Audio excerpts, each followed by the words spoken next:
What if your strength is the one thing that drives a narcissist to unleash their most dangerous trick yet? Imagine standing tall, healed, and unbreakable only for them to strike with a final sinister manipulation that could unravel years of your growth.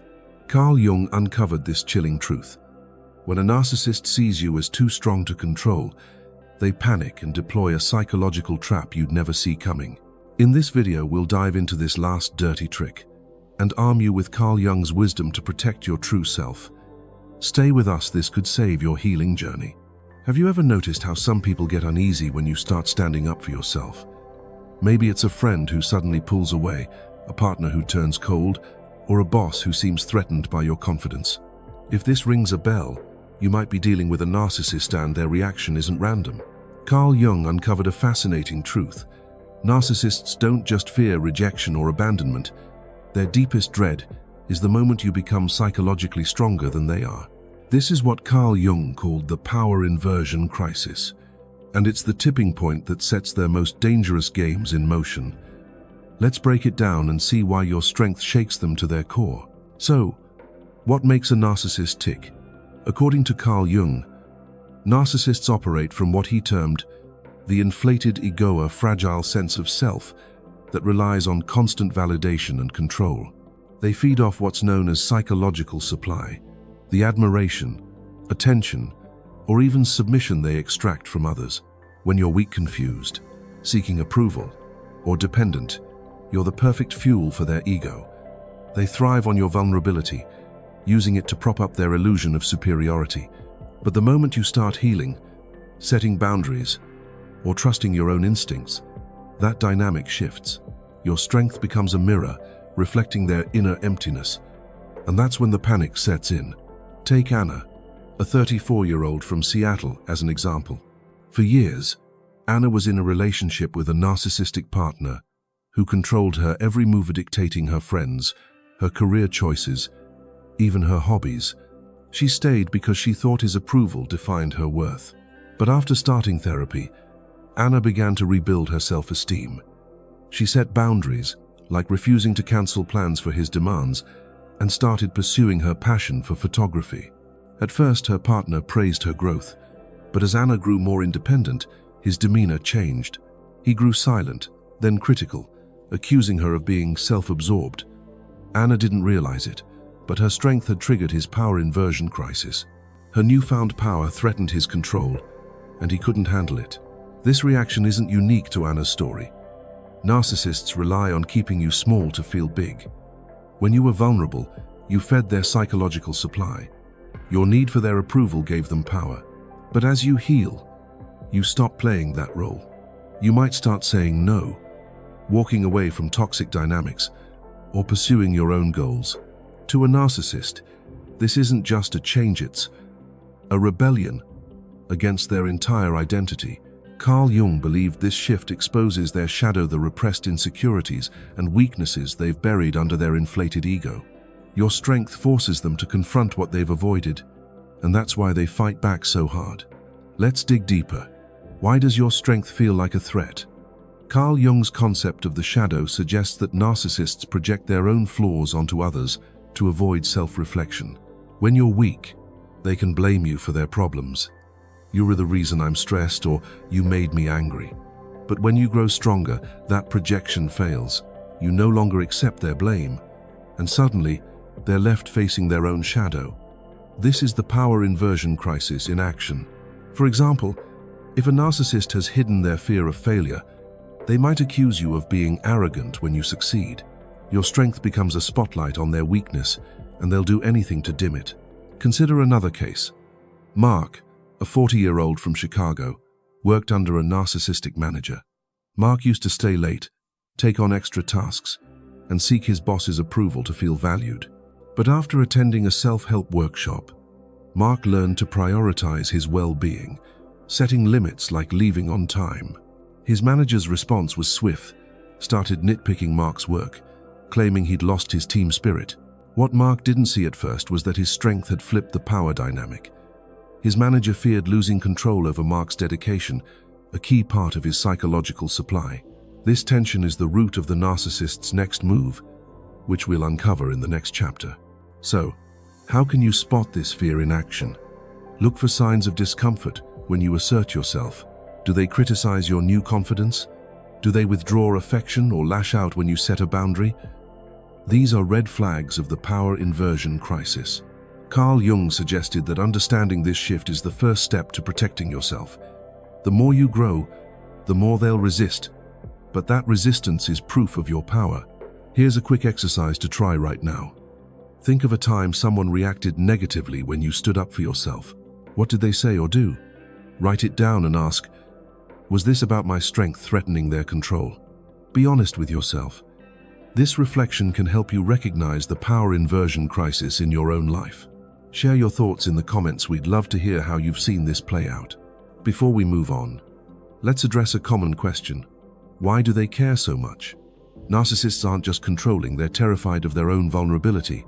Carl Jung's insight into the shadow reveals that their inflated ego is a defense mechanism. When you stop feeding it, they're forced to face their emptiness, and that's unbearable. Your strength doesn't just challenge them, it exposes them. And that's why they'll escalate to their final dirty trick, which we'll reveal next. So, let me ask you, have you ever felt someone resist your growth? What did it look like? Drop your story below, and let's support each other on this journey. Stick with us, because in the next chapter, we'll unveil the narcissist's last dirty trick and how to beat it with Carl Jung's wisdom. You've seen how your strength triggers a narcissist's power inversion crisis, shaking their fragile, inflated ego to its core. But what happens when they realize they're losing control for good? They don't just give up, they fight back with a final, calculated move that Carl Jung warned could undo years of your healing. This is the narcissist's last dirty trick, a psychological warfare tactic designed to pull you back into their web. In this chapter, we'll uncover the 3 devastating stages of this trick: strength shaming, nostalgic manipulation, and manufactured vulnerability, and show you how Carl Jung's insights can help you recognize it. Buckle up, because this is where the battle gets real. Let's start with the first stage, strength shaming. When a narcissist sees your newfound strength as a threat, they turn your growth into a weapon against you. Remember how they once criticized your weaknesses? Now, they flip the script. Carl Jung noted that narcissists target the very qualities you're proud of healing. If you've learned to set boundaries, they'll call you cold or distant.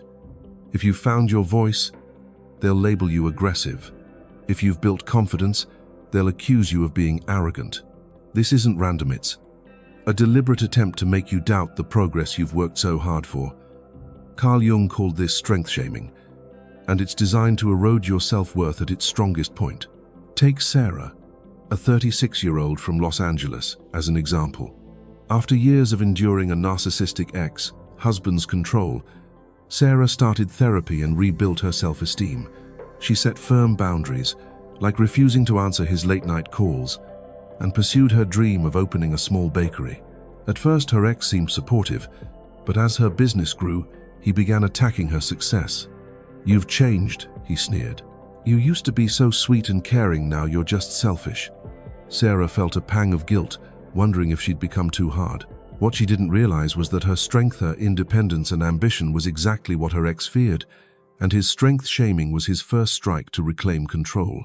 The second stage is nostalgic manipulation. When strength shaming doesn't work, narcissists try to lure you back with memories of the old you, the version they could control. They'll reminisce about the past, painting it as a golden era to make you question your growth. "Remember when you used to laugh at my jokes?" they might say. "You were so much happier before all this self-help stuff. I miss the real you." Carl Jung saw this as a form of psychological time travel, a tactic to pull you back into old patterns. They're not missing the authentic you, they're missing the compliant you. And if you're not careful, you might start longing for that easier, less empowered version of yourself. Consider James, a 28-year-old from Atlanta. James had been in a friendship with a narcissistic colleague who thrived on his admiration. After setting boundaries and focusing on his own goals, James noticed his friend's behavior shift. The colleague started reminiscing, saying, "We had such a great time when you were more laid back. Why can't we go back to that?" James felt a tug of nostalgia, missing the carefree days, but he soon realized his friend was trying to undo his growth. This nostalgic manipulation was a desperate bid to regain the dynamic where James was the follower, not the leader. The most insidious stage is manufactured vulnerability. When the first two tactics fail, narcissists escalate to creating a crisis to exploit your empathy. Carl Jung discovered that they're masters at recognizing your deepest compassion and using it against you. They might fake a health scare, financial trouble, or an emotional breakdown, timing it perfectly with your moment of strength. "I'm falling apart," they'll plead. "I need you now more than ever." Carl Jung warned that this isn't coincidence, it's calculated.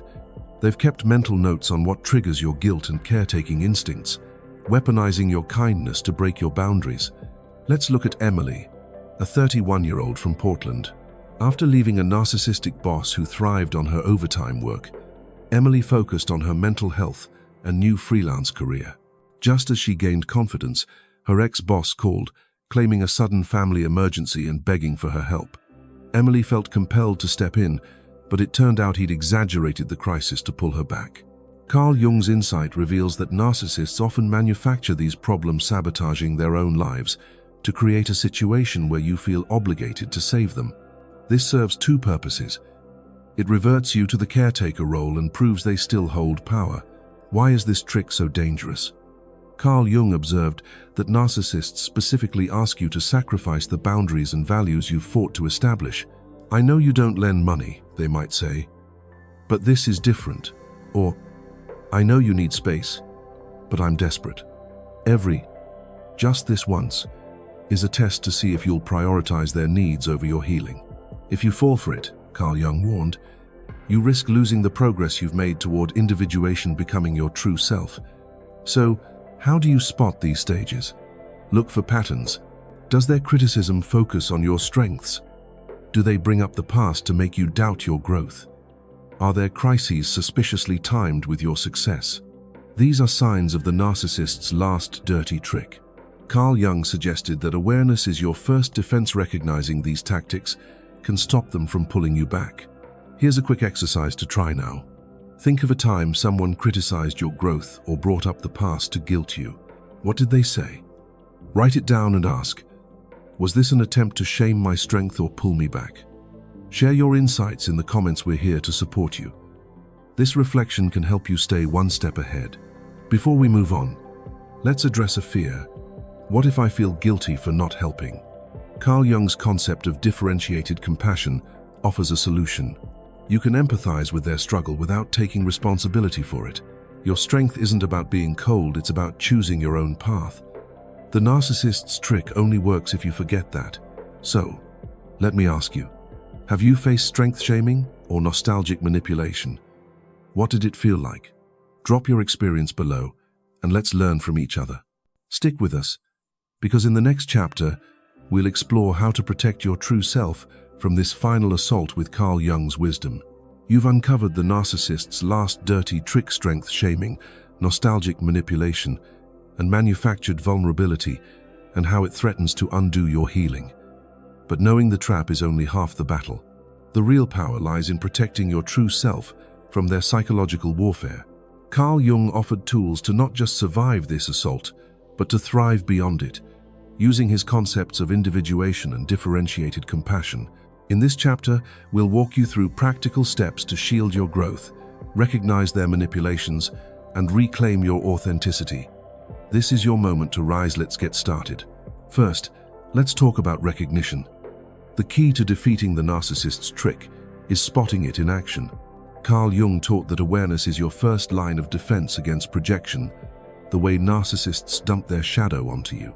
When they call you cold for setting boundaries or arrogant for your confidence, they're projecting their own insecurities. To catch this, pay attention to your emotional triggers. Does their criticism feel off, like it doesn't match who you are? That's a clue. Journaling can help write down what they say and how it makes you feel. Over time, you'll see patterns like how their attacks always target your proudest growth. Take Lynn, a 29-year-old from Houston, as an example. After years of being manipulated by a narcissistic friend, Lynn started therapy and learned to say no. Her friend responded with manufactured vulnerability, claiming a sudden financial crisis and begging for a loan. Lynn felt guilty, but she journaled her feelings and noticed the timing her friend's plea came right after she'd landed a new job. This awareness helped Lynn see the manipulation. Carl Jung's insight into projection showed her that her friend's crisis was a projection of their fear of losing control, not a real need. Recognizing this gave Lynn the strength to refuse. The next step is reinforcing your individuation, the process of becoming your true self. Narcissists want you to sacrifice the boundaries and values you've built, but Carl Jung believed your authentic self is worth defending. Start by affirming your growth. Each time you resist their trick, remind yourself why you set those boundaries. Was it to protect your peace? To pursue your dreams? Hold on to that purpose. You can also seek support talk to a trusted friend or therapist who validates your journey. This reinforces your individuation against their attempts to pull you back. Consider David, a 35-year-old from Denver. David had escaped a narcissistic family dynamic where his needs were ignored. As he built his confidence, his sibling tried nostalgic manipulation, saying, "We were happier when you did everything for us." David felt a pull to revert, but he joined a support group. Hearing others' stories helped him affirm his worth. Carl Jung's individuation became his shield. He chose his peace over their demands, proving his true self was stronger than their guilt trips. The final tool is differentiated compassion. Carl Jung emphasized that you can feel empathy for someone's struggle without taking responsibility for it. Narcissists exploit your kindness with manufactured vulnerability, but you don't have to abandon your boundaries to care. Ask yourself, is helping them aligned with my growth, or does it undo it? If it pulls you back into old patterns, it's not true compassion, it's a trap. Practice saying no with kindness, like, "I care about you, but I can't help this time." This balances empathy with self-respect. Let's look at Priya, a 33-year-old from San Diego. After leaving a narcissistic coworker, Priya thrived in her new role. But her ex-coworker faked a health scare to pull her back. Priya felt her caretaker instincts kick in, but she paused and asked, "Is this my burden to carry?" Using differentiated compassion, she offered sympathy but refused to step in, preserving her individuation. Carl Jung's wisdom showed her that true strength lies in choosing her path, not theirs.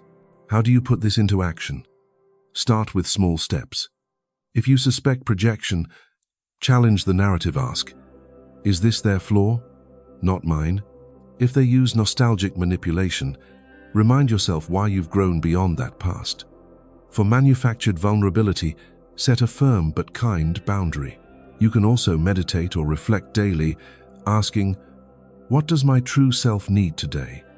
These practices build resilience against their tricks. Here's a quick exercise to try now. Think of a recent interaction with a narcissist. Did they criticize your strength, bring up the past, or create a crisis? Write down what happened and ask, how can I protect my true self in this situation? Share your plan in the comments. We're rooting for you. This exercise can turn awareness into action. Before we move on, let's address a common struggle. What if I feel weak resisting them? Carl Jung said, true strength isn't about never doubting. It's about choosing authenticity despite the doubt. Your shadow might hold guilt or fear, but facing it with individuation transforms it into power. You're not alone. Every step forward weakens their hold. Narcissists fear your strength because it mirrors their abandoned potential, as Carl Jung discovered. When you refuse to shrink, you inspire what they've lost. This is why their tricks escalate, but also why they fail if you stay true to yourself. So, let me ask you, what boundary will you protect today? How will you practice differentiated compassion? Share your thoughts below, and let's empower each other. Stick with us for the outro, where we'll wrap this up with a powerful call to claim your freedom. You've unmasked the narcissist's fear, survived their last dirty trick, and claimed the power to protect your true self. Carl Jung showed us that your strength isn't just a threat to them, it's the key to your freedom. Every boundary you hold, every time you rise above their manipulation, you prove their control was an illusion all along. This isn't the end, it's your beginning. So, take that bold step today, stand firm, embrace your growth, and let your authentic self shine. Don't let their games dim your light. Subscribe to Jung's Psyche Hub now for more wisdom to conquer toxic dynamics. Hit the bell so you never miss a video, and share this with someone battling a narcissist. In the comments, tell us, what's one way you'll rise above today? Your journey to freedom starts here. Let's ignite it together.